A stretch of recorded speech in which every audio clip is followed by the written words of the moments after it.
안녕하세요. 오늘 우리가 함께 깊이 들여다볼 자료는요. 바로 성경의 로마서 3장입니다. 네, 죄, 의로움, 믿음 이런 정말 근본적인 질문들이잖아요. 맞습니다.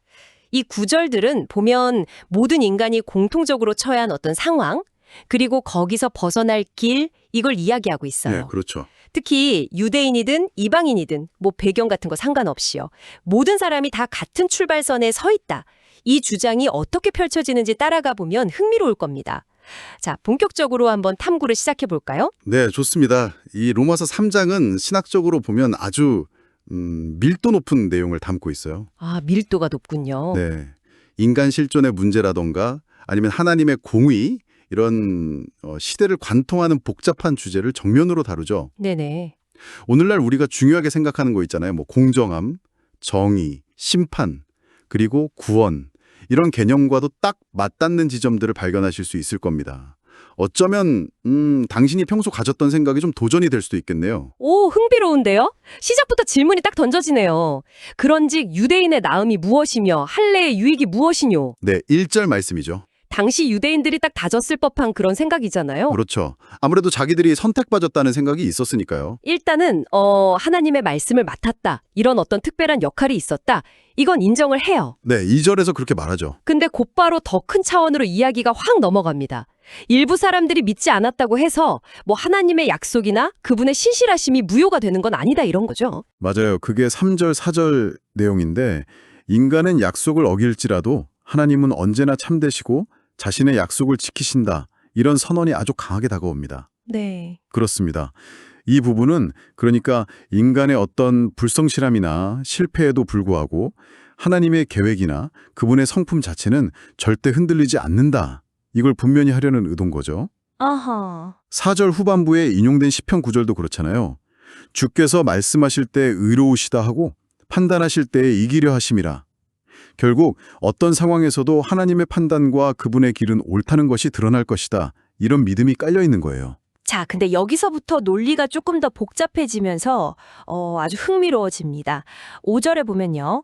그러나 우리 불의가 하나님의 의를 드러나게 하면 무슨 말하리요? 이런 질문이 나와요. 네, 좀 묘한 질문이죠. 심지어 내가 사람의 말하는 대로 말하노니 이렇게 덧붙이는 걸 보면 당시 사람들이 진짜 이런 식으로 반문했을 가능성 이걸 염두에 둔 것 같아요. 그럴 수 있겠네요. 우리가 잘못한 것 때문에 오히려 하나님의 올바르심이 더 빛난다면 하나님이 우리에게 벌 주시는 게 좀 부당한 거 아니냐 이런 거죠. 상당히 도발적인 반론이죠. 근데 바울은 이런 논리가 가질 수 있는 위험성, 이걸 정확히 간파하고 있습니다. 네. 만약 우리의 불의가 하나님의 의를 돋보이게 한다고 해서 죄가 그냥 용납된다면 어떻게 하나님이 세상을 공정하게 심판하실 수 있겠냐? 이렇게 6절에서 바로 반문합니다. 결코 그렇지 아니하니라. 만일 그러하면 하나님께서 어찌 세상을 심판하시리요? 단호하네요. 네, 죄는 어떤 이유로든 정당화될 수 없다. 이겁니다. 그 논리를 7절, 8절에서 더 밀어붙이는군요. 아니, 내 거짓말 때문에 하나님의 참되심이 더 풍성해져서 그분께 영광이 되었다면 왜 내가 죄인 취급을 받아야 하냐? 네, 7절이죠.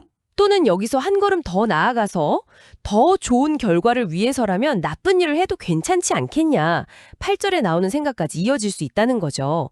선을 이루기 위하여 악을 행하자. 그렇죠. 본문은 이런 주장을 하는 것 자체가 비방이고 그런 사람들은 정죄받는 것이 마땅하다. 이렇게 아주 단호하게 선을 딱 긋습니다. 네, 이게 결과가 좋다고 해서 과정의 불이함이 정당화될 수는 없다는 강력한 윤리적 선언이기도 해요. 그렇군요. 인간의 죄가 역설적으로 하나님의 의를 드러내는 어떤 계기가 될 수는 있겠지만 그게 결코 죄를 지어도 된다는 면죄부가 될 수는 없다. 이 점을 분명히 하고 넘어가는 거죠.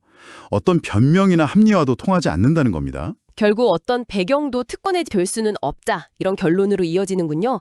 9절에서 그러면 어떠하뇨? 우리는 나으뇨? 즉 유대인이라고 해서 더 나을 것이 있냐? 이렇게 스스로 묻고는 결코 아니라 딱 답합니다. 네, 그리고 이미 앞에서 확인했듯이 유대인이나 헬라인이나 다 죄 아래 있다고 우리가 이미 선언하였느니라고 그냥 쐐기를 박아버리네요. 맞습니다. 당신이 어떤 그룹에 속해 있든 그게 당신을 죄의 문제로부터 자유롭게 해주지는 못한다. 이런 이야기네요. 바로 그 보편성, 이게 이 단락의 핵심입니다. 특정 민족의 문제가 아니라 이건 인류 전체의 문제다라는 거죠. 이 주장을 뒷받침하기 위해서 구절 이후, 그러니까 10절부터 18절까지 보면 구약 성경의 여러 구절들을 마치 콜라주처럼 쭉 이어붙여서 인간 상태의 실상을 아주 적나라하게 보여줍니다. 네, 정말 인용이 많더라고요. 네. 여기서 주목할 점은 단순히 인용구를 나열하는 게 아니라 인간 실존의 여러 측면을 다 아우르면서 그 심각성을 드러낸다는 점이에요. 와, 진짜 표현 하나하나가 강렬합니다. 기록된 바 의인은 없나니 하나도 없으며 이 총체적인 선언으로 시작해서요. 네, 10절이죠. 내면의 상태, 깨닫는 자도 없고 하나님의 찾는 자도 없고 또 삶의 방향성, 다 치우쳐 함께 무익하게 되고 선을 행하는 자는 없나니 하나도 없도다. 마치 인간의 전 존재가 다 영향을 받았다는 느낌을 줍니다. 맞습니다. 더 나아가서 그 죄의 영향이 구체적인 행동으로 어떻게 나타나는지도 묘사를 해요. 파괴적인 말, 그들의 목구멍은 열린 무덤이요. 그 혀로는 속임을 일삼으며 그 입술에는 독사의 독이 있고 저주와 악독, 그 입에는 저주와 악독이 가득하고 그리고 폭력성, 그 발은 피 흘리는데 빠른지라까지 언급되죠. 무섭네요. 네, 단순히 몇몇 나쁜 사람들의 이야기가 아니라 인간 본성 깊은 곳의 문제를 지적하는 것처럼 보입니다. 그럼 이런 상태의 결과는 뭘까요? 16절, 17절은 파멸과 고생이 그 길에 있어 평강의 길을 알지 못하였고 라고 말하는데 이게 마치 죄가 스스로를 파괴하고 평화를 잃게 만드는 어떤 힘이라는 걸 보여주는 것 같아요. 그렇죠. 근데 이 모든 문제의 근원은 어디에 있을까요? 글쎄요. 본문은 그 근본 원인을 18절에서 명확하게 지적합니다. 그들의 눈앞에 하나님을 두려워함이 없느니라. 아, 하나님을 두려워함이 없다. 네, 신에 대한 경외심, 그분의 존재와 기준을 인정하는 마음의 부재, 이게 이 모든 문제의 뿌리라는 통찰입니다. 결국 바울은 이 구약 인용들을 통해서 당신이나 저나 유대인이나 이방인이나 할 것 없이 모든 인간이 바로 이런 실존적인 공경에 처해 있다 이렇게 주장하는 거예요. 이건 정말 자기 자신을 돌아보게 만드는 강력한 메시지죠. 그렇다면 율법은 도대체 왜 주어진 걸까요? 보통 율법을 잘 지키면 하나님 앞에서 인정받고 의롭게 될 수 있다 이렇게 생각하기 쉬운데 지금까지의 논의를 보면 율법이 그런 역할을 하지는 못하는 것 같거든요. 네, 오히려 율법 아래에 있는 유대인들도 똑같이 죄 아래에 있다고 했으니까요. 바로 그 지점이 율법의 역할에 대한 아주 중요한 통찰로 이어집니다. 19절하고 20절은 율법의 본래 목적이 뭐였는지 설명해요. 네. 율법이 말하는 바는 율법 아래에 있는 자들에게 말하는 것이니 이는 모든 입을 막고 온 세상으로 하나님의 심판 아래에 있게 하려 함이라. 아, 입을 막는다. 네, 즉 율법은 우리가 얼마나 잘했는지 막 자랑하게 만드는 도구가 아니라 오히려 우리의 부족함을 깨닫게 해서 하나님 앞에서 어떤 변명도 할 수 없게 만드는 역할을 한다는 겁니다. 아, 그러니까 율법은 우리가 도달해야 할 그 완벽한 기준을 보여주는 뭐랄까 엑스레이 사진 같은 거라고 할 수 있겠네요. 오, 정확한 비유인데요? 사진 자체가 병을 고치지는 못하지만 어디가 문제인지는 명확하게 보여주는 것처럼요. 맞아요. 그래서 20절은 그러므로 율법의 행위로 그의 앞에 의롭다 하심을 얻을 육체가 없나니 율법으로는 죄를 깨달음이니라 이렇게 결론 짓는 거죠. 네. 율법을 통해서는 구원에 이를 수 없고 단지 내가 죄인이구나 라는 사실을 깊이 깨닫게 될 뿐이라는 겁니다. 해결책을 제공하지는 못해요. 바로 이 진단을 통해 인간 스스로의 힘으로는 하나님의 기준에 도달할 수 없다. 이 절망적인 현실 인식이 생겨나는 거죠. 이것이 바로 다음 단계로 나아가기 위한 필수적인 전제 조건이 됩니다. 바로 이 절망의 지점에서 정말 극적인 전환이 찾아옵니다. 21절. 이제는 율법 외에 하나님의 한 의가 나타났으니 네, 드디어. 율법의 행위를 통해서는 불가능했던 그 하나님의 기준에 맞는 올바름이 전혀 다른 방식으로 주어졌다. 이런 선언이잖아요. 그렇죠. 근데 이게 또 완전히 새로운 개념은 아니고 이미 율법과 선지자들에게 증거를 받은 것이라고 하네요.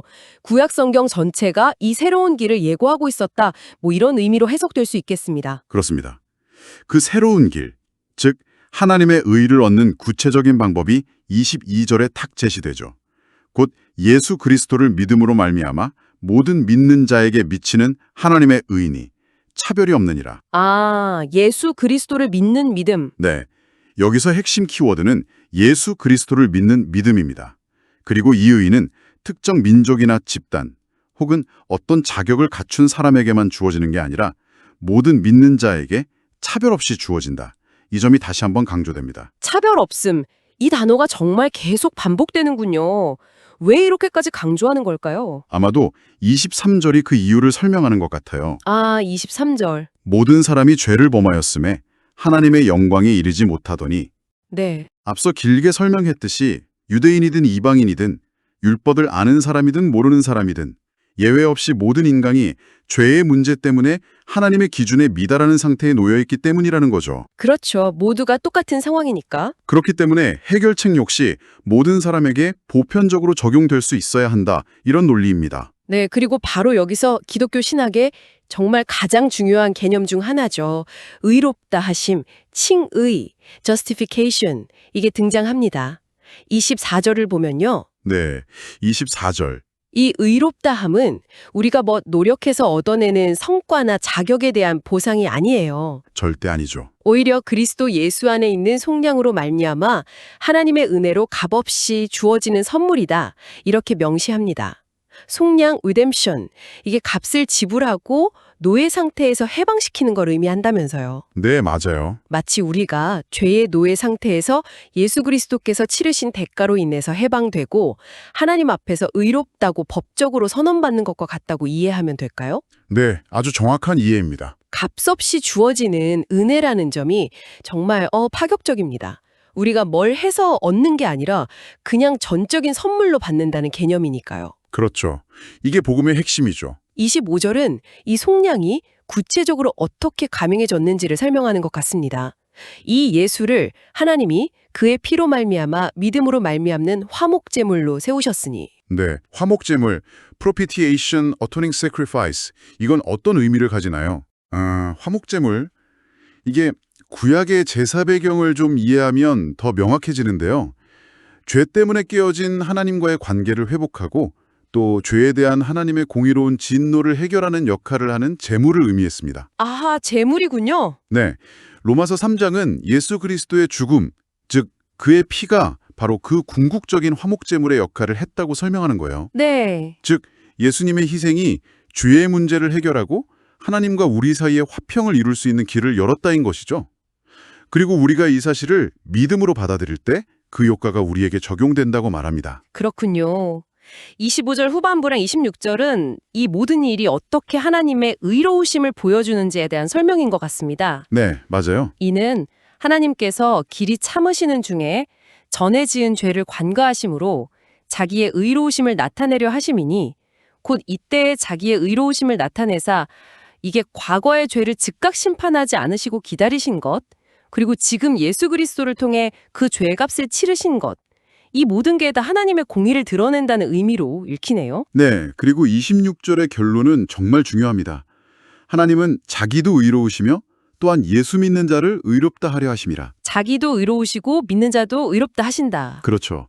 이 구절은 하나님의 성품의 두 가지 측면, 그러니까 공의, 저스티스와 자비, 멀시가 어떻게 예수 그리스도 안에서 완벽하게 조화를 이루는지를 보여줍니다. 아, 공의와 자비의 조화? 네, 하나님은 죄를 그냥 눈 감아주시는 분이 아니라 죄에 대한 대가를 예수 그리스도를 통해 치르게 하심으로써 자신의 공의를 만족시키셨습니다. 자기도 의로우시면. 네. 동시에 그 예수 그리스도를 믿는 사람이라면 누구든지 그 공로를 덧입혀 의롭다고 선언해 주시는 자비를 베푸시는 거죠. 예수 믿는 자를 의롭다 하려 하심이라. 이것이 바로 복음의 아주 핵심적인 내용입니다. 와, 그렇다면 이 모든 놀라운 사실이 우리에게 주는 실제적인 의미는 뭘까요? 27절은 아주 직접적으로 답하네요. 그런즉 자랑할 데가 어디냐? 있을 수가 없느니라. 네, 딱 잘라서 말하죠. 우리가 스스로의 노력이나 행위, 민족적 배경, 율법 준수 이런 걸로 의롭게 된 게 아니기 때문에 어떤 것도 내세우거나 자랑할 근거가 없다 이 말이죠. 그렇죠. 이건 당시 유대인들이 가졌을 법한 그런 선맨 의식이나 어쩌면 오늘날 우리가 가진 어떤 형태의 우월감에 대해서도 강력한 도전이 되는 것 같습니다. 네, 자랑할 것이 없는 이유는 그것이 무슨 법으로냐, 행위로냐, 아니라 오직 믿음의 법으로니 때문이라고 하죠. 아, 믿음의 법. 네, 27절 후반부인데요. 여기서 믿음의 법이라는 게 어떤 새로운 율법 조항들을 의미하는 게 아니라 하나님께서 인간을 대하시는 새로운 원리 또는 방식을 의미한다고 볼 수 있습니다. 아, 방식의 변화군요. 네, 즉 행위를 기준으로 평가하는 방식이 아니라 믿음을 통해 하나님의 은혜를 받아들이는 방식으로 바뀌었다는 선언이죠. 그래서 28절은 그러므로 사람이 의롭다 하심을 얻는 것은 율법의 행위에 있지 않고 믿음으로 되는 줄 우리가 인정하노라. 그거 딱 요약합니다. 그리고 이 믿음의 원리는 특정 집단에게만 국한된 게 아니라는 걸 29절, 30절에서 다시 한번 확인시켜 줍니다. 네, 또 강조하죠. 하나님은 다만 유대인의 하나님이시냐? 또한 이방인의 하나님은 아니시냐? 진실로 이방인의 하나님도 되시느니라. 하나님은 특정 민족의 신이 아니다. 이 보편성의 선언이죠. 그렇죠. 그래서 할례자 그러니까 유대인도 믿음으로 말미암아 또한 무할례자 이방인도 믿음으로 말미암아 의롭다 하실 하나님은 한 분이시니라. 네, 30절 말씀이죠. 결국 당신이 누구이든 어떤 배경을 가졌든 상관없이 오직 믿음을 통해 하나님 앞에서 동등하게 의롭다함을 받는다.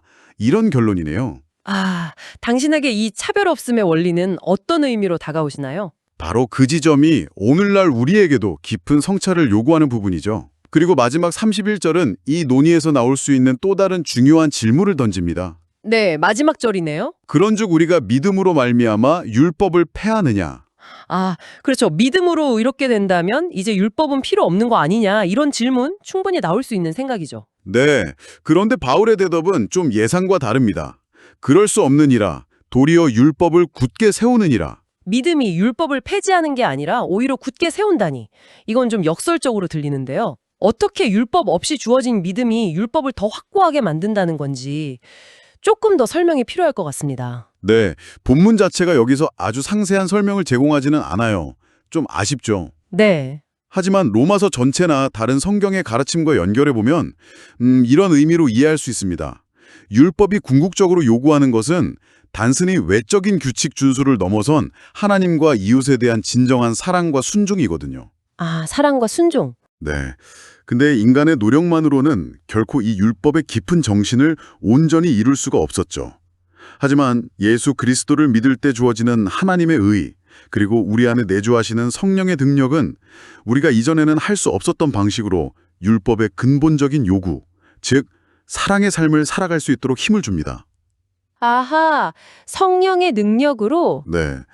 이런 의미에서 믿음은 율법의 피상적인 조항을 폐기하는 것이 아니라 오히려 율법이 본래 의도했던 그 목적과 정신을 성취하도록 함으로써 율법을 굳게 세운다고 볼 수 있는 거죠. 이것은 어떻게 살아야 하는가에 대한 우리의 생각을 근본적으로 바꾸는 지점입니다. 와, 오늘 우리는 로마서 3장을 통해서 인간이라면 누구나 율법의 행위만으로는 하나님 앞에서 의롭다 인정받을 수 없다는 그 보편적인 상태에서 출발했습니다. 네, 그랬죠. 그리고 그 상태를 넘어서는 길로서 예수 그리스도를 믿는 믿음을 통해 차별 없이 모든 사람에게 주어지는 하나님의 의에 대해 살펴보았습니다. 맞습니다. 핵심은 우리의 노력이나 자격이 아니라 전적인 하나님의 은혜에 대한 믿음으로 주어진다는 것이었죠. 그 결과 자랑할 것이 없어지고 모든 사람이 하나님 앞에서 동등한 기반 위에 서게 된다는 점도 아주 깊은 인상을 줍니다. 네, 마지막으로 당신이 혼자서 좀 더 깊이 생각해 볼 만한 질문을 하나 남기고 싶습니다. 네, 어떤 질문인가요? 오늘 살펴본 것처럼 의로움은 스스로 쟁취하는 것이 아니라 선물로 주어지며 그 믿음이 역설적으로 율법을 굳게 세운다고 했습니다. 네, 31절 말씀이죠. 이 관점이 당신이 생각하는 올바른 삶 또는 선하게 사는 것에 대한 개념을 어떻게 재구성할 수 있을까요? 행위 중심의 사고에서 은혜 중심의 사고로 전환될 때 무엇이 달라질 수 있을지 한번 성찰해 보시면 좋겠습니다. 아, 좋은 질문이네요. 더불어서 차별이 없다는 이 강력한 선언이 오늘날 우리 사회에 만연한 인종, 성별, 종교, 계층 등등 수많은 경계와 분열을 넘어서는데 어떤 실질적인 통찰과 도전을 줄 수 있을지 곱씹어보는 시간도 의미 있을 것입니다.